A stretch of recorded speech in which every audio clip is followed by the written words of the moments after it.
நான் உங்ககிட்ட ஒரு கதை சொல்றேன். அதை கேட்டுட்டு அடுத்து உங்க வாழ்க்கையில என்ன செய்யலாங்கிறத முடிவெடுங்க, சரியா?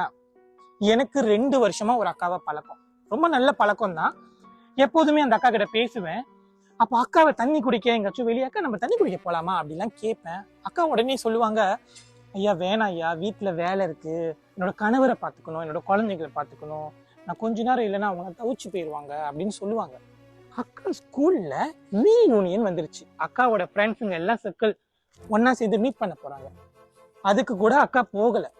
நான் போய் கேட்டேன், அக்கா நீங்க ஏன் எதுக்கு கூட போகல? உங்க ஃப்ரெண்டு உங்க கூட படிச்சவங்க கூட பார்க்க உங்களால போக முடியாதான்னு. உனக்கு தெரியாதுடா தம்பி, நான் இல்லைன்னா என் பிள்ளை சோறு சாப்பிடாது, நான் இல்லைன்னா என் புருஷன் தூங்க மாட்டாரு, என் மாமியார் கூட சாப்பிட மாட்டாங்க, அப்படியே சோர்ந்து போயிருவாங்க அப்படின்னு சொல்லிக்கிட்டு இருந்தாங்க ஒரு கதையா. அப்ப எனக்கு எந்த யோசனையும் வரல. ஒரு 7 மாசத்துக்கு முன்னாடி அக்கா இறந்து போயிட்டாங்க. அப்போ என்ன நடந்துச்சுன்னா, ரொம்ப கவலையாயிருச்சு. என்ன பண்றதுன்னு தெரியல. அந்த குடும்பத்துக்கு எப்படி ஆறுதல் சொல்றதுன்னு தெரியல. ஐயோ அக்கா சொன்னாங்களே, அக்கா இல்லைன்னா இந்த குடும்பமே இருக்காது அப்படின்னு தவிச்சு போய் அப்படியே உட்காந்துருக்கேன். சரி, எல்லா சடங்கையும் முடிச்சுட்டு வீட்டுக்கும் வந்தாச்சு. இதோ இவ்வளோ நாள் ஓடிருச்சு. அந்த நினைப்பே இல்லை. நம்ம தான் அப்படியே கொஞ்சம் கொஞ்சமா அதுல இருந்து மூவ் ஆன் பண்ணி வந்துருவோம்ல. நேத்து திடீர்னு எனக்கு ஒரு ஞாபகம் வந்துச்சு. ஐயோ அக்காவோட கணவர் இந்நேரம் என்ன பண்ணிக்கிட்டு இருப்பாரு, 6 மாசத்துக்கிட்ட ஆகுது அப்படின்னு அவருக்கு கால் பண்ணினேன். கால் பண்ணிட்டு, அண்ணா எப்படி இருக்கிறீங்க அப்படின்னு கேட்டேன். நல்லா இருக்கிறேன் ஐயா, நான் இப்போ ஜிம்முக்கெல்லாம் போறேன், கொஞ்சம் அப்படியே இதுல இருந்து கொஞ்சம் கொஞ்சமா வெளியாகி வந்துகிட்டு இருக்கிறேன். குழந்தைங்கலாம் எப்படி அண்ணன் இருக்காங்க அப்படின்னு கேட்டேன். குழந்தைங்களை பாத்துக்கிறதுக்குன்னு வீட்டுல மேட்டு வச்சிருக்கேன் ஐயா, பாத்துக்கிறாங்க, அம்மாவை ஒருத்தவங்க பாத்துக்கிறாங்க, இப்படி நிறைய அப்படியே சொல்லிக்கிட்டு இருந்தாரு. எனக்கு ஒரு விஷயம் தோணிடுச்சு, இது தப்பா சரியா தெரியல, என்னடா இது?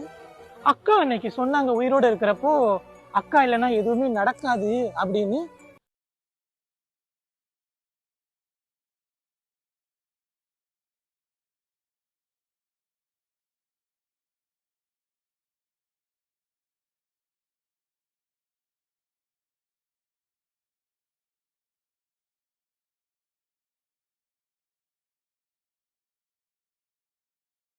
உலகம் உங்களுக்காக நிக்கவே நிக்காது, சுத்திக்கிட்டே தான் இருக்கும்.